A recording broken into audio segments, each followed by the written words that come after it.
Why are we doing it? That's rather interesting at this age, and I'm not too far off of 80 actually. And some of these guys are over 80. I had somebody describe it one time in one word. He said, others.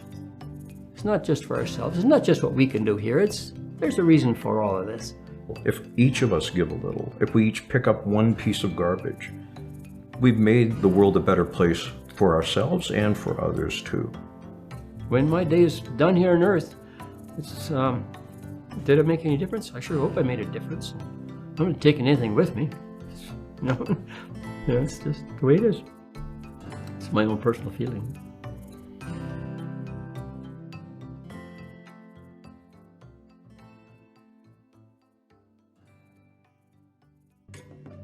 Sorry, this is my pet peeve. The tail of the bottle.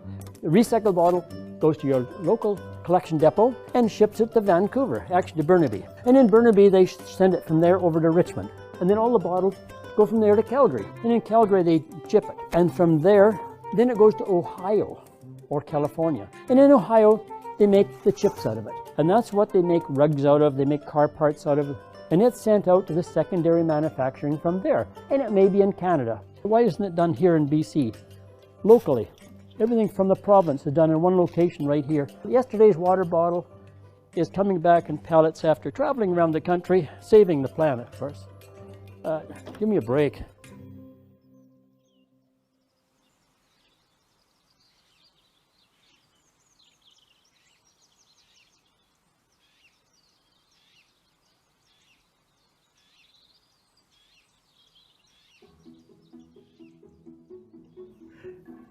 Get the right polarity here and it goes the right direction.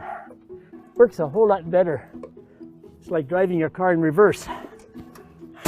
This is a super complicated machine. It's a bunch of spinning knives and a screen, and it chips everything out. The rule of thumb, keep out of machine.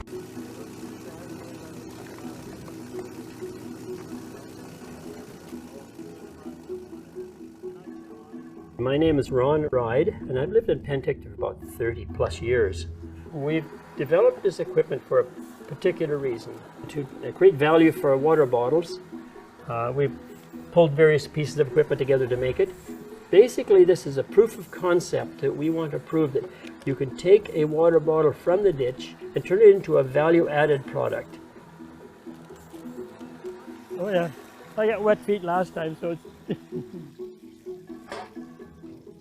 When you think about water bottles and number one plastics, we're shipping air. Instead of a semi-truck taking maybe 78,000, 80,000 bottles that fill the semi-truck that are full of air, if we were to chip those and crystallize them like we do with our plant here, we could take 2.5 million in the same truck. Okay, that's 1,000 water bottles.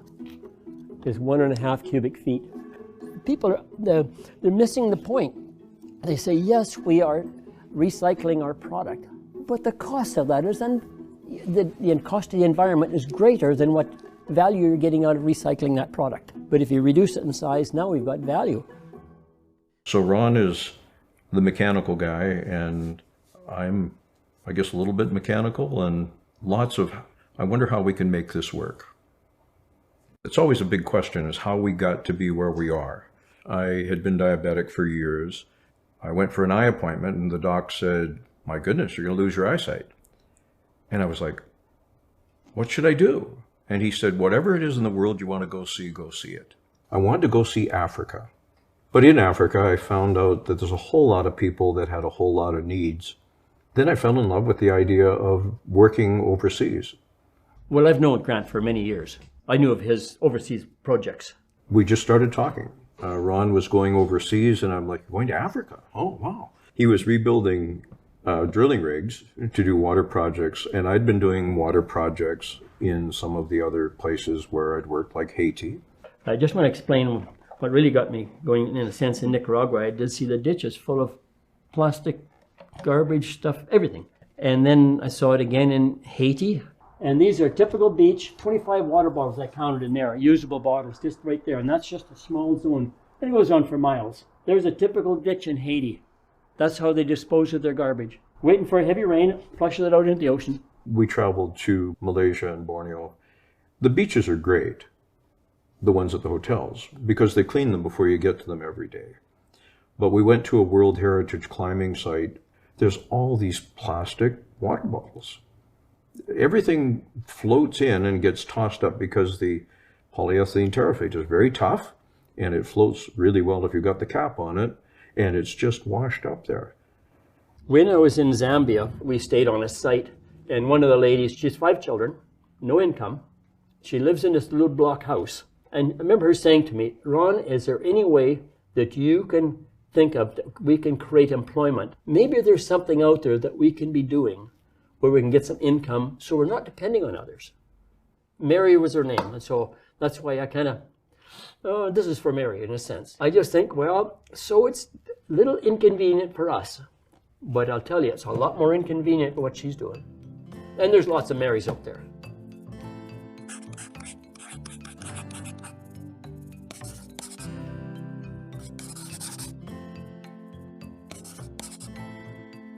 First of all, we cut the top of the bottle and the bottom. It's a special arrangement so you don't cut your hands. And then we run it through a conveyor which takes it to a flattener before it drops into water that is 220 degrees, somewhere in that range. And then what happens is the bottle will shrink by about 1/3. When it shrinks, the labels will fall off, and of course, being more condensed, that makes it much easier for chipping later on. Then it goes on to the auger. The auger will take it up an incline and drop it onto an inspection belt. Any labels that have not fallen off can be removed at that stage, then it's ready for chipping. From here it goes into a chipper.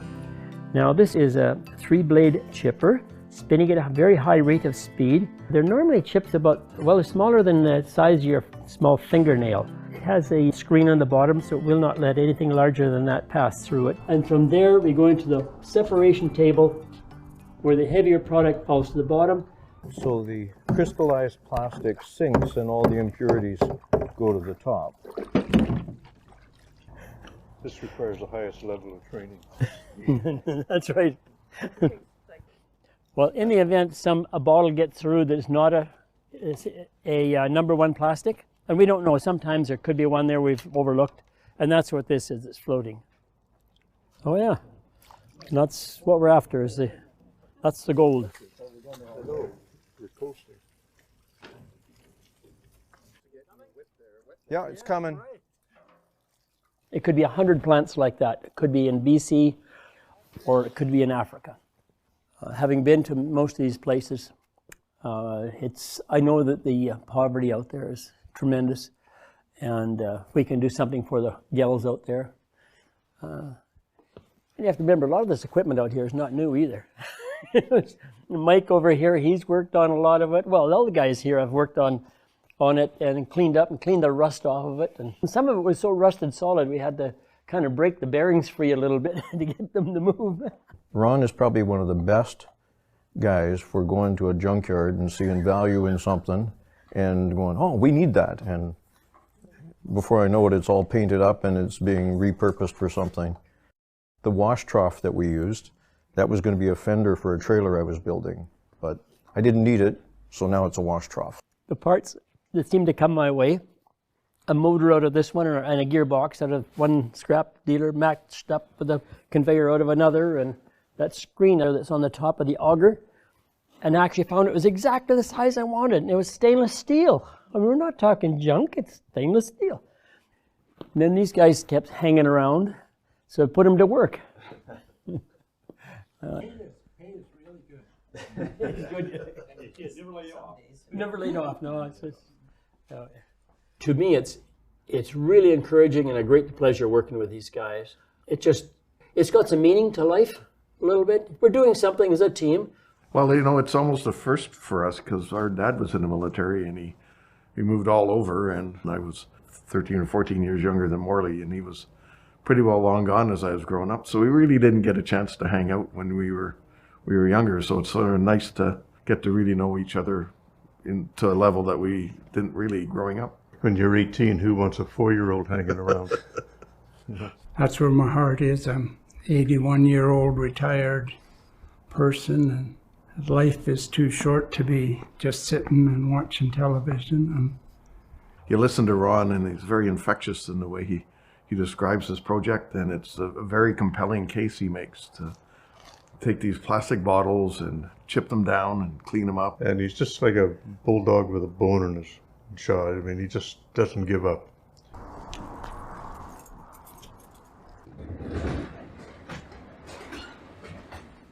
Years ago, when I was in business in Kamloops, we had a conveyor belt company, had a number of employees.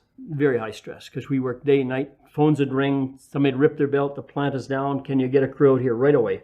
And I wasn't getting the rest I needed, and I got stressed out. But I'd go in an evening and I'd take a carburetor apart on a car, because I could do that for 2 hours and time just wouldn't, who cares? And I'd turn on some old music out of the 60s and took a lot of the stress off. And I built a couple of cars that way. I've known Ron for approximately 15 years and met him through the Vintage Car Club of Canada.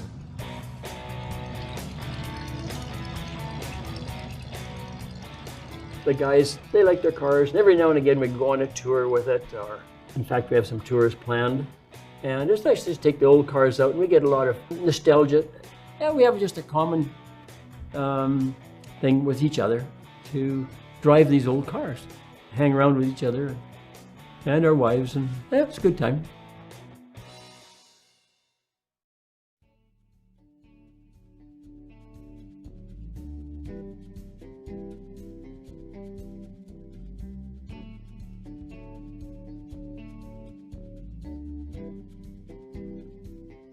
In Haiti and a lot of countries around the world, they don't build like we do.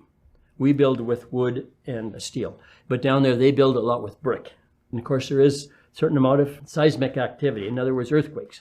Okay, so they need to use rebar. And I looked at the water bottles and I thought, my goodness, that is so strong, I'll bet that is as strong as steel, not knowing at the time that it actually is. In fact, in some cases stronger than steel. I thought, those water bottles, why can't we melt them down and make them into rebar? Because there is such a thing as plastic rebar. In fact, it's stronger than steel, it lasts longer, and it has a fiber in it. And that's where Grant comes in, okay? The fiber part of it, he's working with UBC Okanagan to come up with a natural fiber, such as bamboo, or flax is another one, but bamboo is grown in these countries. After a trip I'd done to the Philippines, the engineer there said we would do way more if we had more rebar. And my question to him is, well, you've got all this bamboo. I know that bamboo is structurally as strong as steel. Some types of bamboo are called veggie steel. So how do we preserve organic fibers? And with the idea of plastination, there's been a lot of research into which plastics or polymers that we can use to help preserve the biological material.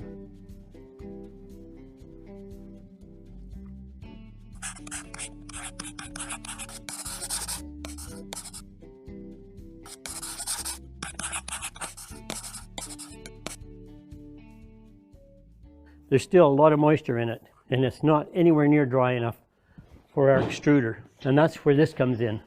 Incidentally, this we bought out of Kentucky. Of course, used like everything else we have. See, it's still quite moist, but when we dump it in, we want to get that, and then it is sealed. We don't want any outside moisture going in this at all. When it's dry, after it's been running for the period of time, could be 4 hours, could be 6 hours. And there you go, it's just sucked it in. Air is going up, taking the product in, and the air is coming back.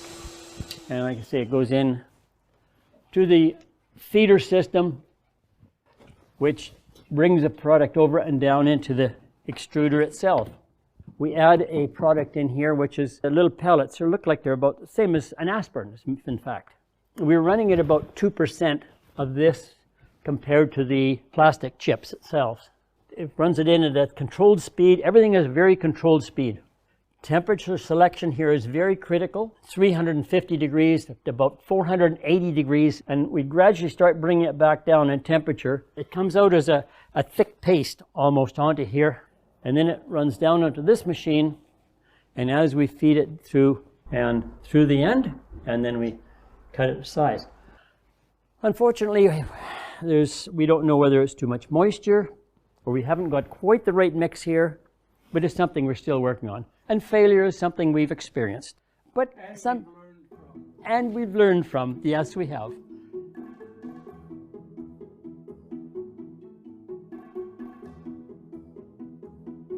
Everybody knows their position. Stuart, you know how we're going to try and line it up in the center. And Mike, you're going to be feeding up here. You're in charge of that. If we get the wrong mixture, we know who to blame. When things go wrong around here, we're glad to have Mike here, because then we have somebody to blame. The official scapegoat. The official scapegoat, yeah. That's pretty important around here. Plus, you're going to be up here. You're going to have the lime, and the reason the lime is on it so it doesn't bond to the rubber as we're going through. This is all trial and error. We've been through here before, have we not?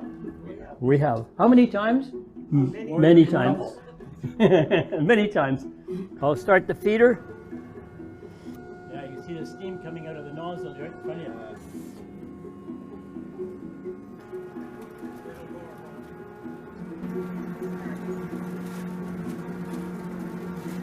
You're getting some good color there now, good speed. Yeah, it is, isn't it? No, it's jammed up. Just a minute. So why does it not? This build is not turning. We're just doing this to make things more interesting, that's all. Okay, now it should pry up and take that piece out of there. No problem. Okay, now sideways a bit. Okay, gotta drill it out. See, Mike can do it. Oh yeah, he caused it. Yeah, well, I'm sure. Round 2, guys. Keep it going. Slow it down a little bit. See the lighter color that's coming out there now? That's what we want. Looks good. Beauty. Look at that coming out of there. Oh yeah, that's pay dirt, guys. That's pay dirt. I just want to see what's coming out there. We get a little better flow out there. We believe that by using this, we could actually make rebar stronger than steel and cost efficient. Absolutely. Why send steel all over the country to be processed and hauling it around the country? Can you imagine the carbon emissions by ships hauling steel all over the country? It's huge. Absolutely. The smelting process. And the smelting of steel, there again, that's a huge thing. Whereas if we could use a product that is in the country, we could probably reduce the amount of rebar required from out of the country by about half. This is as far as we want to take it, but there is a huge opportunity for somebody out there with a good mechanical mind and with a good vision for what we're doing. It's not for us, it's for somebody else. But there's a business model here, is there not? I mean, there's those chips, we know they've got value, and it could be building the equipment right here in Penticton, assembling it and putting it into a container, and a functioning container, so it's actually going to stay right in it. It's plug and play. That's what we're after.